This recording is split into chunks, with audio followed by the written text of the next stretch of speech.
پھر رمضان کی ہر رات میں اللہ تعالیٰ جہنم سے جہنمیوں کو بری کرتے ہیں۔ کتنے جہنمی جہنم سے بری ہوتے ہیں ذرا غور کیجئے کہ مدینہ طیبہ کے قریب ایک قبیلہ تھا، اس کا نام تھا بنو کلب۔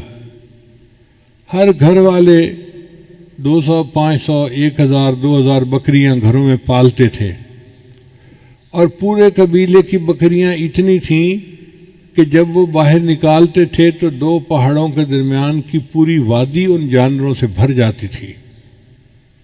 2 پہاڑوں کے درمیان کی وادی جانوروں سے بھر جاتی تھی، اتنے جانور ہوتے تھے ہزاروں کی تعداد میں۔ تو نبی علیہ السلام نے اس قبیلے کا نام لے کر فرمایا کہ بنو کلب قبیلے کی بکریوں کے بالوں کے برابر جہنمی ہر رات جہنم سے بری ہوتے ہیں۔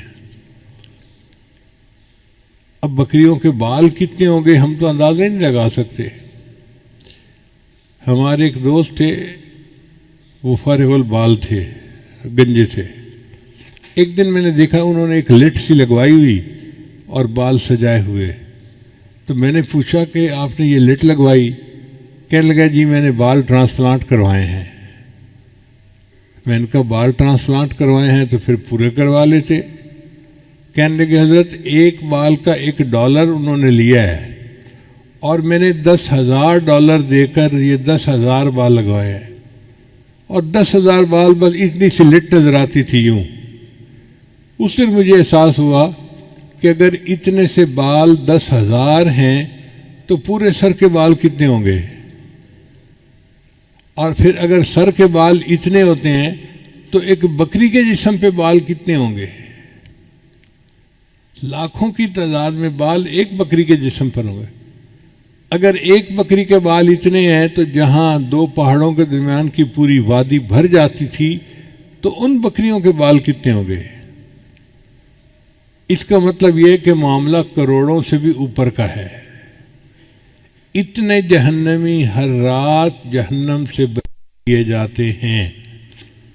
جب اللہ کی اتنے جوش میں ہے اور اتنے گناہگاروں کو معاف کر رہے ہیں تو ہمارے لیے اپنا نام شامل کروانا کون سا مشکل کام ہے؟ تھوڑے سے آہوزاری کریں، رونا دھونا کریں، اللہ تعالیٰ کی رحمت جوش میں ہوتی ہے، ہمارا بھی نام شامل ہو جائے گا اور ہماری بھی بخشش ہو جائے گی۔ اور ہر رات یہی بخشش ہوتی رہتی ہے، حتیٰ کہ رمضان المبارک میں ایک رات آتی ہے جس کو لیلۃ القدر کہا جاتا ہے، جس رات قرآن اترا تھا۔ اس رات میں انسانوں کے گناہ ویسے ہی معاف کر دیے جاتے ہیں۔ حدیث مبارکہ میں آتا ہے کہ ایک ایسی گھڑی ہوتی ہے اس رات میں کہ اس گھڑی میں جو دعا مانگی جائے قبول ہوتی ہے۔ اب وہ گھڑی کب ہوتی ہے ہمیں کیا پتا؟ حق تو یہ تھا کہ ہم 365 راتوں میں اس کو ڈھونڈتے، مگر اللہ نے کام آسان کر دیا۔ نبی اسلام نے بتایا کہ وہ رمضان مبارک کے اندر ہوتی ہے۔ اس کا مطلب یہ ہے کہ 365 راتیں جاگنے کی ضرورت نہیں، 30 راتیں جاگنے کی ضرورت ہے۔ پھر بندہ سوچتا ہے کہ 30 راتیں جاگنا تو بڑا مشکل کام ہے، تو نبی اسلام نے کام اور آسان کر دیا، فرمایا کہ تم رمضان مبارک کے آخری عشرے میں لیلۃ القدر کو تلاش کرو۔ تو 20 راتیں اور نکل گئیں، باقی 10 راتیں رہ گئیں۔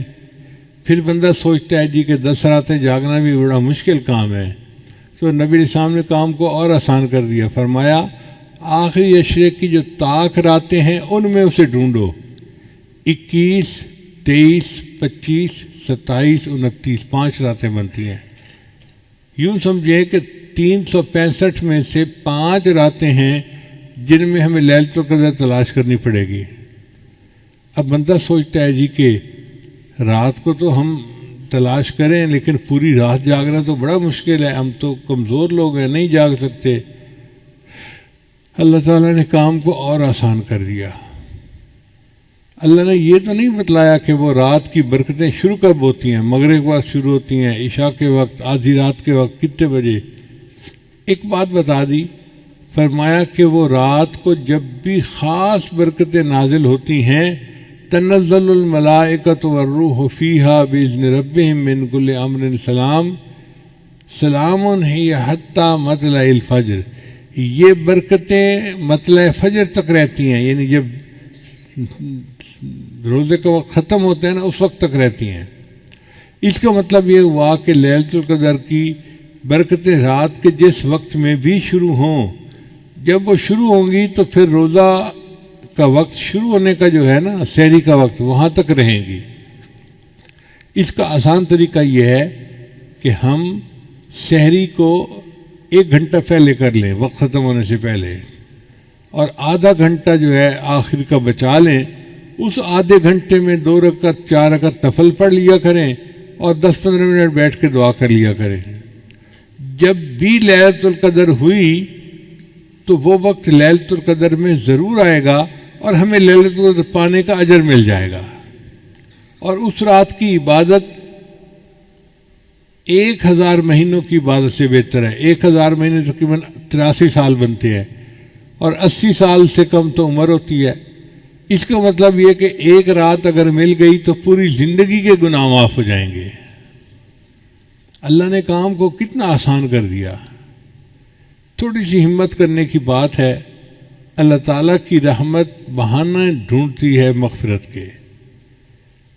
پھر ایسا بھی ہوتا ہے کہ ایک بندہ پورا مہینہ غفلت میں رہا، اس نے نہیں خیال کیا، تو انسان کی فطرت ہے جب آخری دن آتا ہے نا تو اس کو احساس ہوتا ہے یار رمضان نکل گیا ہاتھ سے.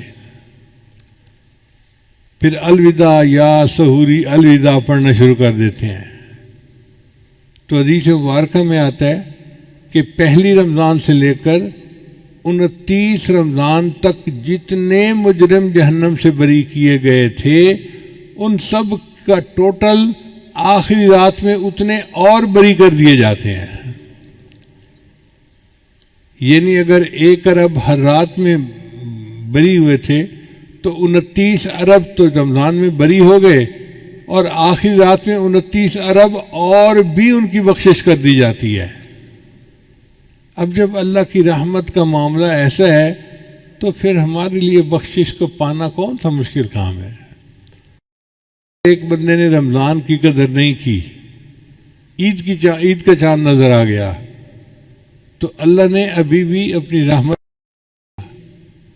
جو لیلت جو ہوتی ہے نا عید کی رات، اس کا نام ہوتا ہے لیلۃ الجائزہ.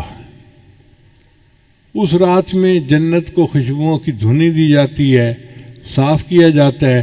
تو جنتی حوریں پوچھتی ہیں فرشتوں سے کہ جنت کی صفائیاں ہو رہی ہیں، آخر وجہ کیا ہے؟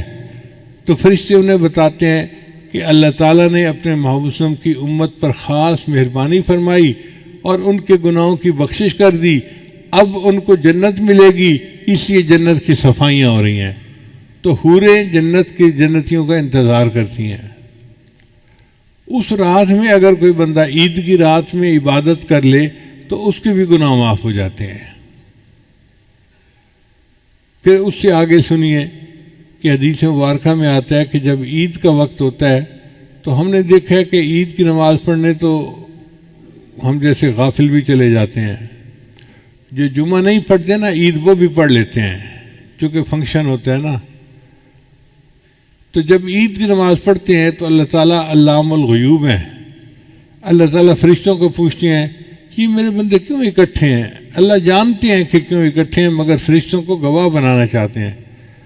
فرماتے ہیں یہ بندے کیوں اکٹھے ہیں؟ وہ کہتے ہیں یا اللہ یہ وہ مزدور ہیں جنہوں نے 1 مہینہ مزدوری کی، اب یہ آپ سے مزدوری کی اجرت چاہتے ہیں، تنخواہ مانگتے ہیں. اللہ ان فرشتوں کو گواہ بنا کر کہتے ہیں کہ فرشتوں گواہ رہنا عبادی و امائی، میرے بندوں میری بندیوں، تم نے روزے رکھے، تم نے تراویح پڑھی، تم نے رمضان شریف اس طرح سے گزارا، میں نے اس کے بدلے تمہارے تمام گناہوں کو معاف کر دیا. قوموا مغفورا لکم، کھڑے ہو جاؤ بخشے بخشاؤ، میں نے تمہارے سب گناہوں کو نیکیوں میں تبدیل فرما دیا. اب جب اللہ تعالیٰ فرماتے ہیں کہ کھڑے ہو جاؤ بخشے بخشائے، میں نے تمہارے سب گناہوں کو نیکیوں میں تبدیل کر دیا، اس کا مطلب یہ کہ واقعی بندے کو اللہ دھونے کے لیے تیار ہے. تو یہ رمضان کا مہینہ شہر الغفران ہے. ہم بھی نیت کریں کہ ہم نے اپنے آپ کو دھلوانا ہے اور گناہوں سے ہم نے جان چھڑا کے ایک نئی زندگی شروع کرنی ہے.